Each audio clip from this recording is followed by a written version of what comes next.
Hello and welcome back to my GTNH playthrough. It is September 23rd and I am mostly done with my passive B remodel. I'll throw a screenshot up of how it used to look to kind of reference real quick.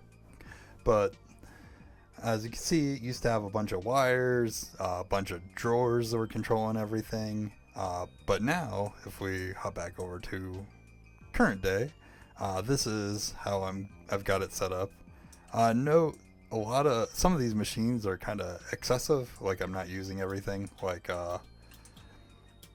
But to kind of run through what's going on here, or the general idea, and then I'll talk about how far I actually got with everything. Because like I said, it's mostly done. There's still some buttoning up to do, and as you can see, I have not finished setting up all my electrolyzers, which is one part of the process I may or may not have forgotten about while I was running through doing all these multi-blocks.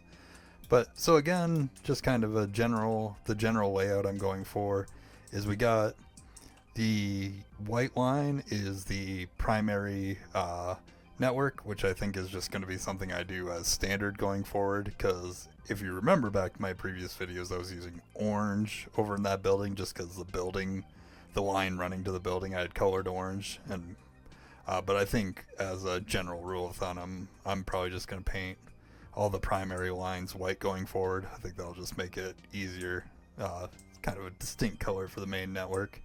Then I went with orange for this line. This is the subnet, mainly because I originally had a different idea. I was going to have blue and orange. Like I said yesterday, I was going to have 3 subnetworks, but decided ultimately just to go with one. I think it makes way more sense than what I originally had in my head.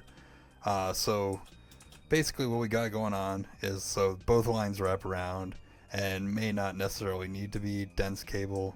The white one definitely does, but the orange one may not by the end of this, especially like this section where I only have 4 things connecting to it. And again, if I ever for some reason get real desperate for dense cable, this is like this line in particular I could fix, because just for aesthetic purposes I didn't want to continue this line further that way. So I am going to do like the electrolyzer off of this side, kind of like I've got that white line down there. Now, so the first part of any of the processes is for a decent amount of the combs, at least the lower tier combs, just need to be centrifuged. So basically coming off the subnet, we've got a P2P network. For just the centrifuges, we're running down to, for example, down here where I've got dripping CD honeycombs, then I've got like my steel and stainless steel, etc., etc. So one of the things I do need to go through and set up, and the only one I did those ones just kind of as proof of concept. Got the simmering comb in its own because I want lava to be kept up with, for example. But these are probably overkill for the number of centrifuges I have. However, for what I still need to do is go through and actually like assign all the combs. And this will be true for when we get down to the LCRs and stuff. Like we can see, I have 33,000 lithium combs, for example, 24,000 iridium. You know, we got a bunch of combs going. Right now, everything is still off the old style Alvarez, so I'm not going to have anything that like shuts them down when I have too much of something in here, like for example. But maybe once I swap and we get into LUV components, I'll implement that. But for now, I've just gonna spam ME drawers down below on a different different P2P subnet. So I'm not too worried about space, which is the main benefit of this upgrade. Look at all that steam I have. It's crazy. But anyways, so first step was centrifuges. Then I set up these guys. These are all fluid extractors. In fact, these are the first ones I've set up on the server. I did pause after setting these couple up to set one up in the auto crafting tower and replace the single block over there. One kind of mistake maybe that I made is I made these MV solenoids. I should have figured that you could use any tier and like upper tiers would change something. I didn't feel like going through and changing the autocraft or like adding those autocrafts in, so I just went with MV for now, including in the main tower. These ones I'll probably just keep forever unless like I start really having throughput issues. But the main tower one, after I'm done with this little project, I'll go back and fix, just to keep it up to snuff. And so I don't. Let me see. Fluid extractor. Let's see. EU multiplier prior to overclocks. Every tier coil gives a. Oh, okay. That's not too big of a deal. It's not actually changing the speed. It's just changing the EU. I'm not as worried about that, so that'll probably go down on the list till whenever I set those up in AutoCraft for. I assume they're used for other things later, but for now, I don't really care about that. Over here, so one of the main combs I made sure I got to set up so I didn't run into tantalum issues again is the simmering comb. Simmering comb centrifuged out, sent over the phosphor that comes from it's put into one of these extractors, and then the lava comes over here. And here's one of the improvements over the old setup. So before I was using 4 extractors with one dedicated to that super tank, in fact, that then provided lava to the upper floor for the alveries. Now what I've got going on instead is basically this is this level emitter.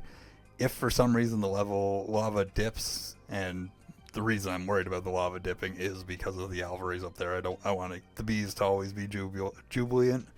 If this dips, this machine will shut off, and then this process for tantalum won't continue. And I mean, just simple as that. The reason I'm using the XOR gate, I kept messing around. This seems to be the most consistent way I've found for this signal to actually transfer to the wire. I'm sure there's a better way, but this works for me. So I basically just use the level emitter, OR gate, wire, and then machine controller, and that guy shuts it off. And in this case, then over here, the next thing up, so we use phosphoric acid for a few different things. It is pulled into a separate process over in that building, as well as we use it here to process our platinum combs. And same thing, because we do use solid phosphor for a couple different things. I just set it to 4,000, seems like more than enough. If for some reason we dip down to a low 4,000, this will shut down. And I'm pretty sure if I remember correctly, my phosphoric acid I've got going on is, I've got 24 million or 24,000 buckets, so I'm good at the moment for that. Next up is the LCRs. Similar to the centrifuges, I went a little spam crazy. Right now, I don't have very much set up over here. I've got, basically I have diamond, lead, and sulfur. Specifically, the lead is because of the sulfur. Earlier today, I was out of diamonds, so diamonds is actually the reason I forgot about the electrolyzers, funnily enough. But I wanted to get the diamond combs processing again and get caught back up on that because I needed diamonds to continue making my 64K drives or any of my drives. You need them for the chipsets, so I got diamonds processing. Then I also ran out of sulfur, so you can actually see I have true sulfur combs on here. I did pause at one point, really after setting all this up, before starting to set up the electrolyzers to breed a sulfur bee, because I hadn't done that yet. And the thing that was, I can't remember where my sulfur is actually being drained to, because I used quite a bit of it. I'm pretty sure I had close to 100,000 a couple days ago. But the sulfur where I specifically needed it at the moment is for the higher tier of cables. For example, if we were to go like platinum cable over here, to cover it, you need molten silicone. To get the molten silicone, you need sulfur. And I ran out of molten silicone. Funnily enough, though, this process right here, I still have done as the single blocks, like this whole thing.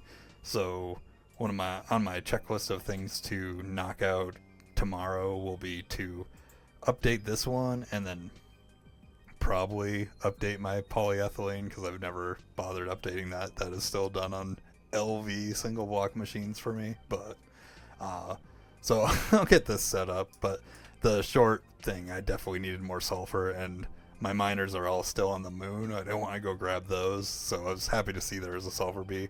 And on a kind of unrelated note, is I noticed while doing that there's a mica bee. I do need a little bit of breeding to get this because I have this peat drone, which you need to get sulfur. It's how I noticed this mica existed, which I didn't realize it existed, or I would have bred this a while ago. But I still need to breed a silicone, sky drone, earthen, and windy. So I got 5 or 6 things to breed before I have the mica. So I'll probably do that over the weekend, or if I'm really bored tomorrow and trying to figure out what I want to do to continue progress. But anyways, so same thing. We can see I've got the fluids coming in from the main net, which are hydrochloric, hydrofluoric, phosphoric. This is technically actually on this yellow net, but I've got them connected with a dual interface and a storage bus, so this white line can pull anything from the yellow line in as well if I needed to. And it just kind of more convenient this way instead of, I don't know, it would look ugly if I had a little yellow and then the hump, whatever. This looks clean. And then these ones are all not used, and I'll just kind of use my judgment based on whatever I'm needing to expand this. And finally, I hopped over. These are the actual ore processing. Once the combs are all processed, they're or for all the purified the combs that process into a purified ore. Jeez. They get processed through these. Some of them get processed through the centrifuge, mainly like things like Certus quartz, diamond, emerald, etc. The diamond I actually kind of need to split up, though, because I kind of need the diamond to split 50-50 because of graphite. Currently I haven't run out that I'm aware of, but let's see, actually just while I'm talking about it, graphite. Oh yeah, I'm already down to 300. So I do need to figure out a solution for that, because basically when I run out of graphite, I move my purified diamond ore over to here, and then when I need diamonds, I move it back to here, just on whatever machine's processing, and then obviously centrifuges. The upgrade is that everything previous to this was either a mixture of not very many LV, but all of it was either small amount of MV, HV, and very few EV. Everything is EV now. This ore processing, I just have it doubled up. The way I just did it is both machines share input-output bus on all of these, because they're all taking the same thing. So once I have everything set up, this should process through all my combs pretty fast. And then the electrolyzers, there's just various things that I want to electrolyze, like rock salt, for example, into chlorine, and saltpeter into fluorine, just stuff like that. But that's where that's at. One of the things I want to do tonight as well but I couldn't. The reason I even noticed I was out of the molten silicone is I want to change all these hatches out to IV hatches, this little line of LCRs. I was thinking about moving these to be in that line over there, but I think the way I'm going to do it is I'm probably going to keep these ones separated, and then whatever the higher tier of power I have going on, I'll just have these machines running them, and then it'll be easy to go through and swap all these. Like, say I want to suddenly start running all these at IV, for example. It'll be as simple as swapping this stuff out. We did go with 2 transformers and a diode to keep the circuit from burning up. What I did, I believe I talked about it yesterday, but real quick again, I did swap this. As soon as I could craft IV energy hatches, I also set up to be able to craft the 16 amp versions of both the energy and the dynamo. So this guy's actually covering 4 amps of LUV around the base. And so we've got plenty of power for all this EV stuff. And then as I get better energy hatches and more power, etc., it'll just be as simple as wiping this line of wire and batteries out and energy hatches. Like, the machines themselves, I think, should be pretty well future proofed. Worst case would be more machine spam eventually, but this seems pretty solid of a start. And then over here, because this machine is not staying here forever. It is is here to fulfill its purpose, and then it's out of here. And I just only dropped it here because this is where, for a while, this was the only place I actually had IV power set up. But this guy will be a bunch of the industrial light breeze. We'll get them all set up over here, and basically lines of all the different materials we need. But that'll be for when we actually get into LUV proper. So, I mean, for the rest of the night, basically just going to finish out these electrolyzers, swap out those energy hatches, and then set up those two rubbers processing lines, the molten silicone and the polyethylene. I'm going to do it while I'm thinking about it, or else it's just going to stay on single block LV machines forever. Worst case, too, if I don't use all these machines, I will just throw air intake hatches on the remainders of these, and then just use them to get nitrogen. So on this final one over here is the same similar process. You can actually see it looks like I actually hit the limit and burned a bunch of redstone, so it's a good thing I set this up. Let's see, redstone, yep, 20. I actually centrifuged 25,000 redstone, which is crazy, to get some mercury. So we're up to a ton of buckets. I need to check, actually, while I'm thinking about it. Hopefully that doesn't have a void upgrade on it. That's steam. Mercury.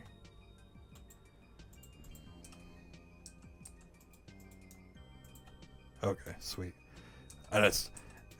Even if there is redstone available, I don't want it just burning redstone for no reason. So got plenty of mercury and stuff now.